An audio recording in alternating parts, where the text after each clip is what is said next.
Hello everyone, in this video we are going to focus on commander Zhea. Zhea is a relatively new commander that came in about a year ago. We can get Zhea from the War of the Kingdoms event from the GoTWiC. Specifically, we can get Zhea from the ranking rewards of GoTWiC and also from the Wheel of Lord of Light's gift. In the Lord of Light's War of the Kingdoms, some draw attempts are given based on the kingdom's accumulated points. After you have made Zhea gold, then you can convert these medals to her tokens in a 1-to-1 ratio. Also notice that most people that started to getting her medals from when she appeared have her already gold and 4 stars awakened. So there is an announcement that from June GoTWiC their weapon will appear and that we will then be able to get rewards for her weapon in GoTWiC instead of just her medals. Let us now focus on how good is she.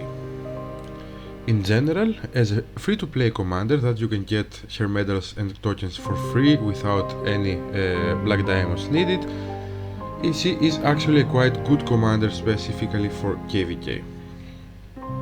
For PvP, she gives 25% total attack, 10% enemy casualty rate increase and 10% allied casualty rate reduce on GoTWiC event.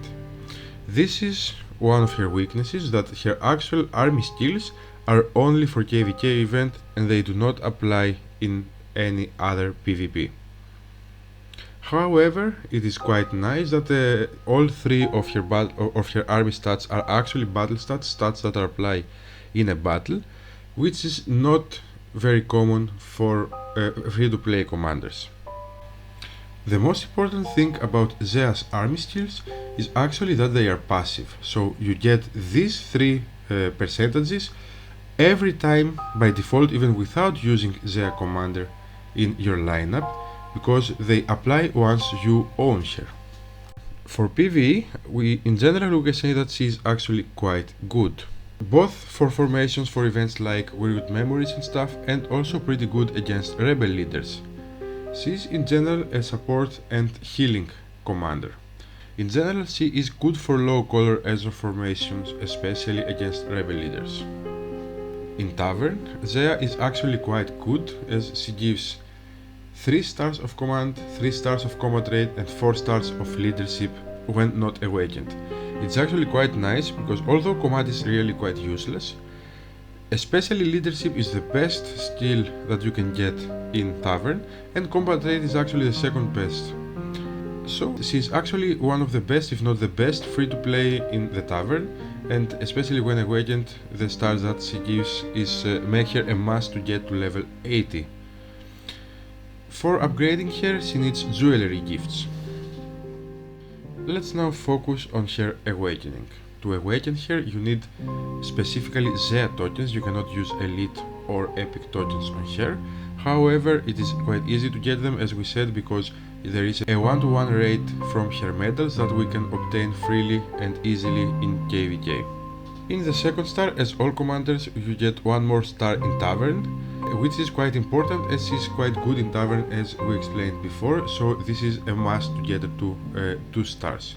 In the third star, her army skills, her passive army skills are increased by 1.6 times, resulting to 40% total attack, 16% enemy casualty rate increase and 16% allied casualty rate reduction. As all commanders, Zhea gives some troop attributes when using your books to awaken her, to advance her, which are again focused on War of the Kingdoms on the GoTWiC event, and they are 16.8% total attack, 15.6% total health and 15.6% total defense. Focusing on her skill, on her 4-star awakening skill, which is again passive, it's applied immediately when owned. You do not need to employ Zhea in a battle or something for it to apply. It is again for GoTWiC and it decreases the additional number of battle tokens and bravery tokens update by 30%. This is quite nice actually, as it increases a lot the rewards you get from actually fighting in KvK. It also increases the number of diamonds gathered from diamond names by 100%, basically doubling the diamonds that you get from gathering diamond mines. As an overall evaluation for Zhea, she's actually quite very easy to get as a free-to-play commander, and most people should have her already 4 stars. And we can say that she's quite a decent commander. Of course, it's a very bad commander to actually use her in formations for battles, for PvP, because her skills, her army skills, you already get them even if you don't use her because they are passive, so she does not add anything on that aspect. But her skills are actually quite nice to get passively even without using her.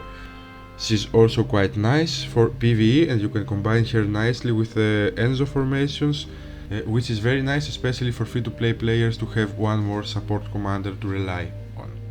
Thank you for watching the video, and do not hesitate to leave a comment or ask a question. I hope it was helpful.